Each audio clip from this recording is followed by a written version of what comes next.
Thanks everybody that came out tonight. Y'all could have been home getting ready for Thanksgiving, but you guys came out, supported the Braves. Obviously, thanks to the people that watched online too, supporting Brave Nation and UNCP Wrestling. So, thank you guys for the support, and looking forward to another good one in February when we have our last home duel. Looking forward to you guys coming out in bunches. So, thank you. I guess first start off, you knew going into the matchup tonight, both teams in general, ranked, don't like each other, rivals.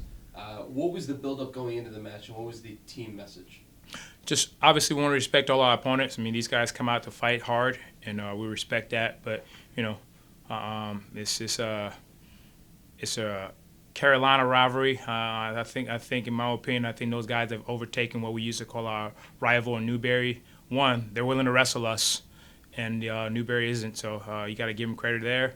And two, they're gonna come out ready to battle. They're gonna come out guns blazing, and you got to appreciate that. And I mean, I think they know that we were gonna come out guns blazing as well. And both teams came out and wrestled as hard as we knew they would.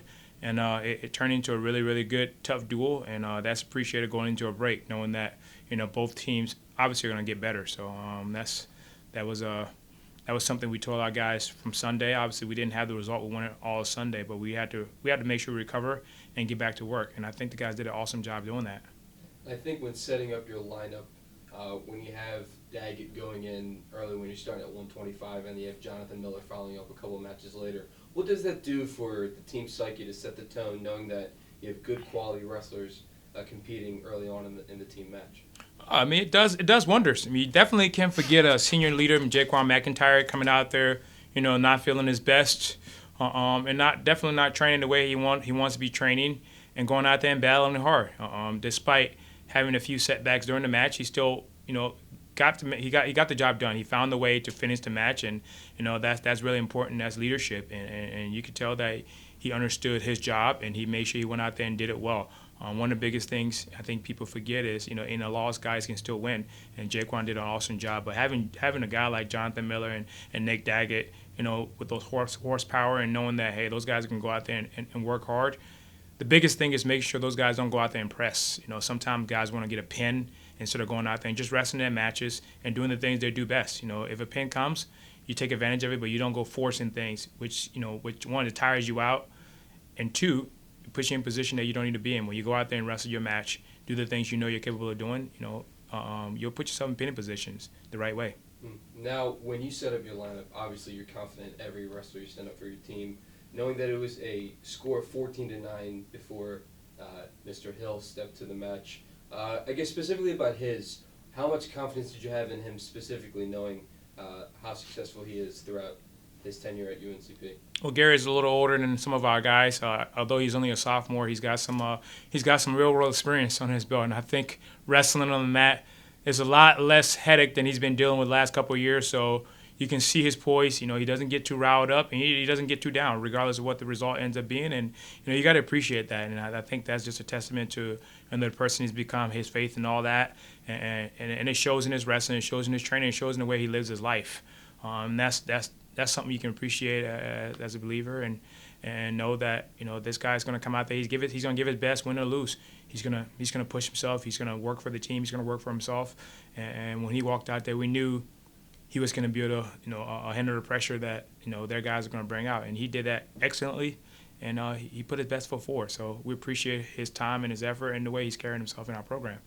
Now, Garrett, when you stepped out onto the mat, you knew the score, and I feel like you've been around long enough knowing situations when you step onto the mat. Mm-hmm. How comfortable were you knowing that it was a close score with the Braves having the lead as you enter the mat?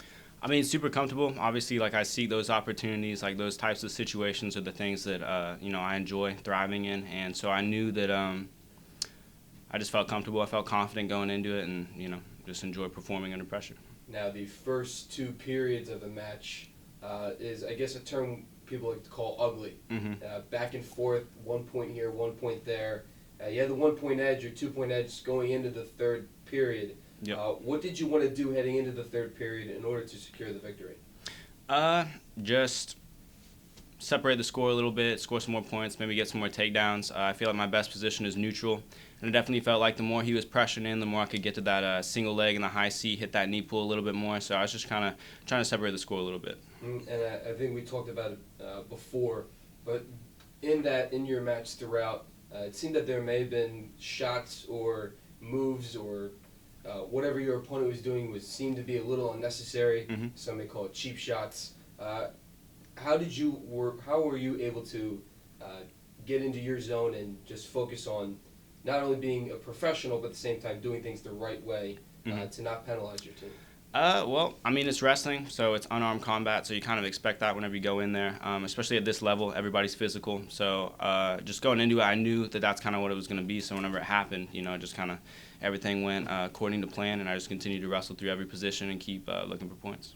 And I would say after Hill was able to win his match, it seemed that it was the make it or break it in terms of points for the entire match. How comfortable were you with the rest of your lineup after Hill was able to secure the victory? Well, we knew Garrett getting that win, I don't want to say it made us comfortable, but it let us know that, the next match with Brandon Sloop, we knew a win would kind of put us in a position of where, Limestone had to get 2 pins or a pin and attack to possibly go to criteria. And obviously, Garrett going out there, again, like I said, not pressing, not trying to do more than he needed to, and just securing a win.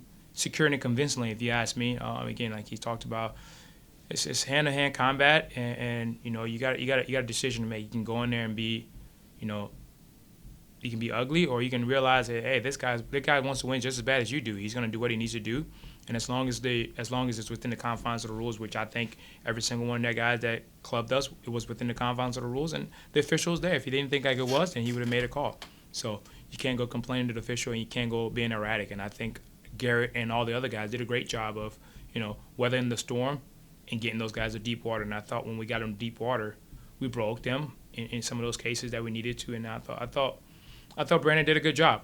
Brandon did an excellent job, not just going for the win. He wanted to try to get the bonus, which would have been huge if we would have got it.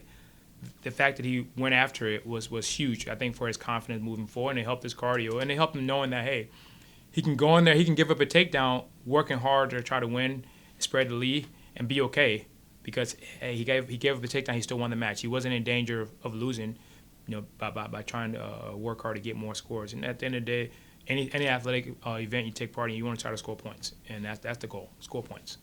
And even though you guys were cheering him on, what is it like when Sloop goes in there knowing that his opponent is 10 pounds lighter than him for you?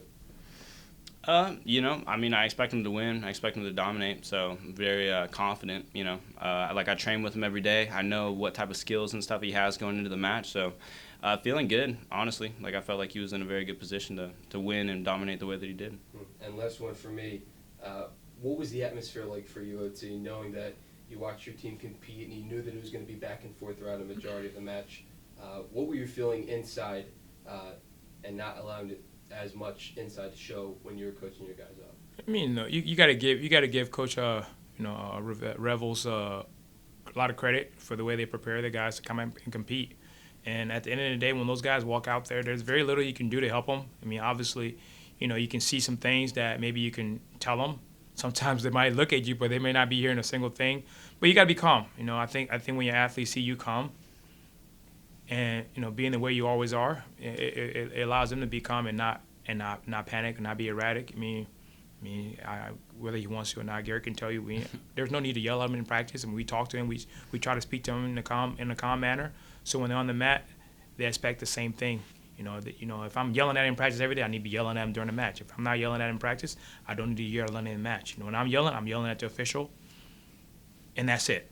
The official doesn't know me, but he needs to know I'm there. I'm going to battle for my guys. So inside, I'm doing a triple, double tuck, somersault into the pool, trying to figure out, hey, what needs to happen to make sure we secure this match, because these guys are going to come out to punch us in the face. And if we say, oh, he punched me in the face, then, they're going to pin us, and we got to prepare our guys. And the more we do that in the room, put them in scenario situations, you're up by 1, you're up by 2, you're up by 3, or you're down by, the more they'll be prepared. And we didn't get everything we wanted tonight. Obviously, we won the match by a point. So that means they score points against us that we felt like our guys should have been a little bit more prepared to win in certain weight classes, and we got to do a better job. Bottom line, we're not good enough right now, and we got to do a better job as coaches to get our guys more prepared. And the end goal is to, one, win our conference, and two, win our region, and go to the national tournament prepared to battle. And we got to do a better job as coaching staff to make adjustments that all these guys need, including Garrett. Is it? As said earlier, it was a hard-fought match. It was a dogfight out there. Limestone does have a strong team. Is there any struggles overall that you saw that were brought to light today? Yeah.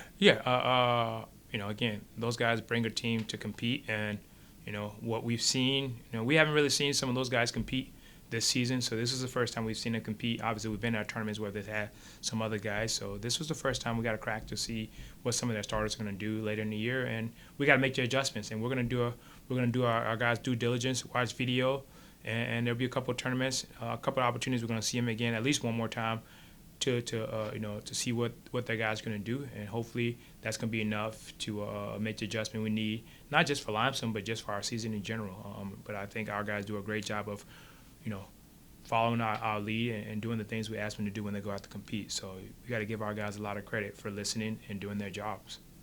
All right. Thanks, guys. Happy Thanksgiving. Cool. Thank you. Thanks.